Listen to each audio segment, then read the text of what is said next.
Hello and welcome to Boxing Chronicles. You go to podcast for the stories behind the gear we often take so for granted. Today we journey through time, tracing this fascinating history of the boxing glove, from the ancient battlegrounds to modern innovation. Phase 1. The origin of the boxing glove is in ancient blood and leather.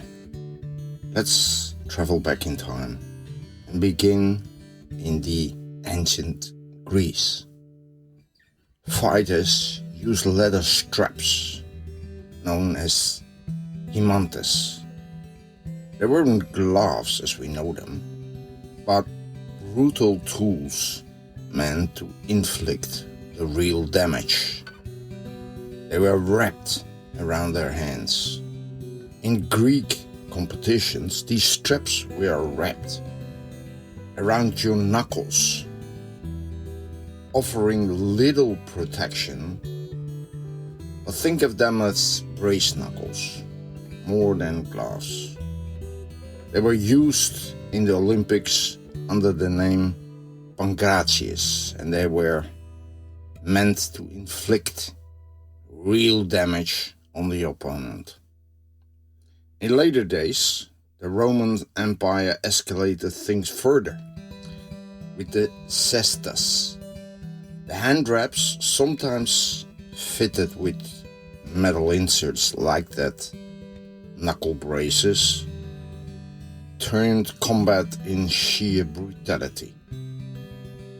These weren't sporting events as we know them. They were life-threatening spectacles, especially when done as gladiators.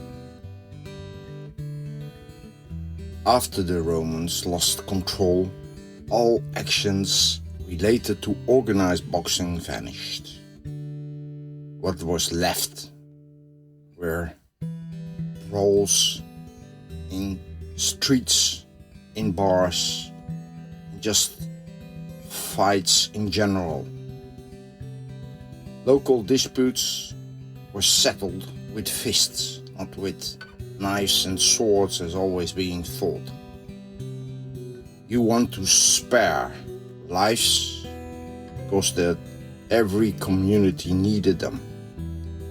And you could even rent a fighter to fight for your honor or your money. There weren't rule-based fights.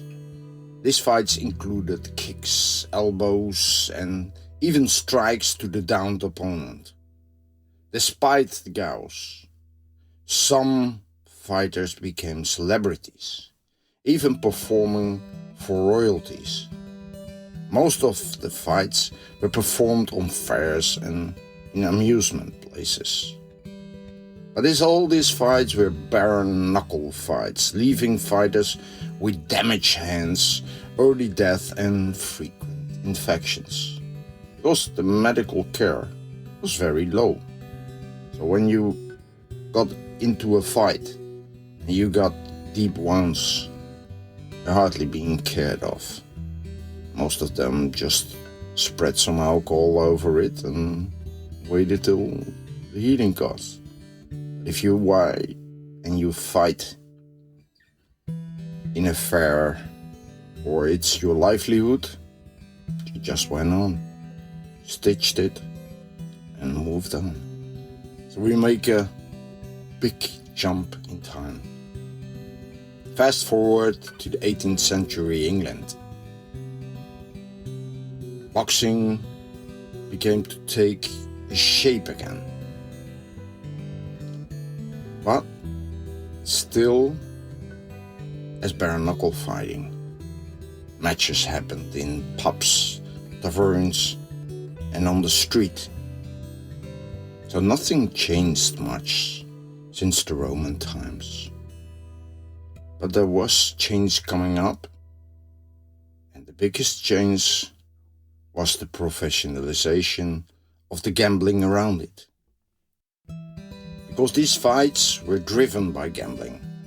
Gamblers controlled the matchups, and the fighters had very little to say. With alcohol, bets, and fist-flying, injuries were rampant. And the reason why all those fighters came into the pubs and the taverns or the organized gamblings was that they got all the salaries of their daily, weekly, monthly jobs in those places. And then they were kind of forced to spend their hard-earned money over there, and in the hope to get more than what they earned by gambling. You know, the result is always worse. But with the Industrial Revolution, a problem arose. Workers, injured from the weekend brawls, missed their work on Mondays. So factory owners start to complain. The government considered banning boxing altogether. We talk about the beginning of the Industrial Revolution, so it's not long ago. There was a guy, one of the gamblers, Jack Broughton. He stepped in, an inventor, a man with a vision. In 1743, Broughton introduced the first padded glove, or mufflers. He designed it for exhibition and training. His design process was incredibly simple. He approached an Indian shoemaker, drew his hand with the charcoal on paper, and created stiff gloves with no wrist support. They weren't perfect. The hand and the thumb were separated, and they were stiff like a shoe, because the shoemaker never made a glove before. So people had to work hard to bend the glove and to get any move in it, so the power of the hitting was taken out. For a long time, with these gloves, these stiff gloves, you couldn't form a tight fist. They reduced power and also the injuries. It marked the birth of the modern glove-based boxing. And the gamblers? They saw an opportunity. With gloves, boxing avoided to be banned, and a new sport emerged. So we entered a new world. The world of the Queensberry rules and respectability. Yeah, that real game changer came in 1867. The Marquis of Queensberry rules, still the foundation of the modern boxing, came into effect. This resulted in the National Sporting Club, the NSC, United Kingdom. It was founded in 1891. It later evolved into the British Boxing Board of Control in 1929, which is still governing the professional boxing in the UK today. These rules made padded glove mandatory, encouraged skill over brutal force, and gave boxing its much needed respectability. Probably you remember, they call it the gentleman's boxing. Over time, glove standards were introduced. regulated by bodies like the IBA, International Boxing Association. Officially founded on November 29, 1946, just after the war, during a congress in Lausanne, following the dissolution of the earlier Fédération Internationale de Boxe Amateur, the FIBA, which had been established in 1920. Another boxing organization was the World Boxing Association, the WBA. It was founded in 1921 as the National Boxing Association in the USA. Then we have the World Boxing Council, and it was founded on February 14 in 1963. It was founded by 11 countries: Argentina, Brazil, Chile, France, Mexico, Philippines, Panama, Puerto Rico, United Kingdom, and the United States, and, yes, Venezuela, during a meeting in Mexico City. As you hear, these countries were still, and even today, the leading boxing countries in the world. And then many other organizations followed, or were they leading?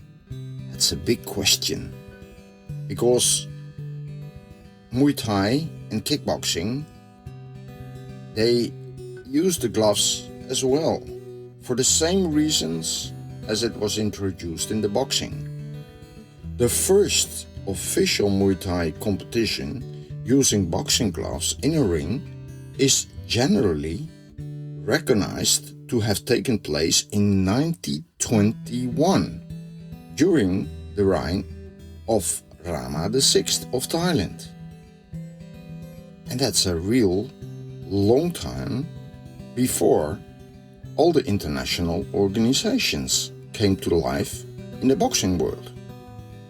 And what did they do with the boxing gloves? The first thing they did is define weights. So like 8 ounce, 10 ounce, 12 ounce, 14 ounce. So a glove was used by weight. But even in that weight, there are still differences, because there is an UK system and an American system. So one uses 30 grams for 1 ounce and the other one 33 grams for 1 ounce.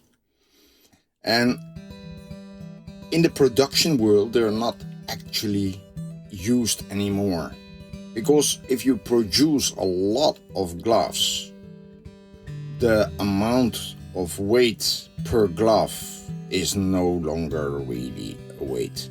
It is a size. So they start using sizes for 8, 10, 12 and so on, instead of using it as weight. And that's all due to the fact that we are dealing with production and large-scale production. And that later on they also had to do something with the padding distribution. We see quite different levels of change in the padding system that has to do level of experience of a boxer. If you have a beginner, an advanced or a professional, you all have different protection levels in the padding of the glove. And that is protection, that is safety, and most of all, it is right to do with the production. And then we have the wrist support. There have been wrist support by laces in the beginning, so you could tie a glove very strongly around your wrist and use the lace to tie it even more and then wrap it. That it was used for the competition, and training, it felt inconvenient, but later on we changed that for a Velcro wrapping. And all is designed to protect both the attacker's hand and the opponent's head body. All glove designs were still based on the originally design made by Jack Broughton in 1743. Remember, that's already over 200 years before. What happened to the hands of the people? So more and more people got hand problems, and we had to find a way how to solve it. So the first thing that happened was the rise of the wrapping. But even with gloves, fighters suffered hand injuries, especially on the thumb, mid-hand and knuckles. So what came next? Hand wraps. They basically were developed with the introduction of the Marquis of Queensberry rules in 1867. The early wraps were short cotton straps offering minimal protection, and they did not use the separation through the fingers. Post-World War II, boxing exploded in popularity, especially in the 60s and the 70s, with heavyweight legends dominating the spotlights. Remember, we woke up in the early morning to see fighters like Muhammad Ali and others just anywhere in the world on the black-white in TVs, and then the whole world was watching two spectacular fighters. That was the rise of the American fighters. And with that, a new profession emerged: hand wrappers and tapers. They wrapped through the fingers and created a new fashion on the boxes, with nobody questioning the not existing scientific background on it. But here is the hidden issue. When you wrap the hands and put the wrapping between the fingers, the cotton between that fingers is swell from the sweat, pushing fingers out of their alignment, their natural structure. This causes microfractures, long-term injuries, and misalignment of hand bones. Even today, many believe wrapping through the fingers is essential, but science and experience now prove otherwise. And now we move to 2020. There was a scientific breakthrough at that time. As a hand specialist, the narrator joined a course at the Erasmus University Hospital. A top hand surgeon asked me, why do so many boxers suffer from hand injury? So at first, we suspected the wrapping. We could not find a proof that the wrapping was the cause of all problems. So we had to go deeper. And what was the real issue? But when you are a fighter yourself, you have a tunnel vision, because when you're busy for over 50 years with the gloves, with the same kind of gloves, it's very, very hard to get out of that tunnel and imagine something else. So we started to study the biomechanics. So we started to studying the biomechanics of the hand, especially its natural fist formation. And this is what I discovered. The thumb should never be separated. Every fist is an separated in the brain fixed entity that is registered in the reptile brain. The traditional glove design was a real problem. The hand itself, in the natural way, even when you are still a fetus, closes as a unified fist, thumb and all. Separating the thumb disturbs its structure and leads to trauma. By changing an over 250-year-old glove design, it's not simple. Even brilliant minds tried to change it before. I'm not the first. So the innovation of the RAM glove was not easy, and it took a lot of effort. The start of my road to discovery was in 2020, as said before, during the COVID time. I interviewed many boxers, trainers, coaches, and all important people in and around boxing, including doctors. But no solution was found. So one day, I was just chatting with some bouncers, and then an idea sparked. The guy told me, I hit with a lighter in my hand, one said. It stabilized the grip. It minimized the amount of injuries in his hand. So I was thinking, that's interesting. A solid grip formed the basic of a safe fist. So your hand should be supported from the inside and not from the outside. That is grip. That is nature. So from there, it took me years of testing, prototypes, and over more than 60,000 euro in development, and to come to that final design. And that final design is still looking a final design, and it's not something we are used to. But this glove did all what I wanted to do. It offers full hand protection. It enabled injured hand to recover while training. It encouraged a natural fist formation, which is very important.